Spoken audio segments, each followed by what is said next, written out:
how to transfer money from Cash App to bank account. What you want to do is first load up the Cash App application, and here we will click on our profile icon in the top right corner. Now you want to go into linked banks, just click on linked banks, and here you will connect your debit card, credit card, or your bank account directly depending on whichever option you have.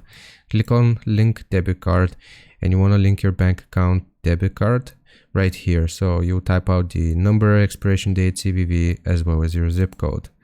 Now, after we have done this, what we can do is click on the bank icon on the home screen, and then we will click on withdraw.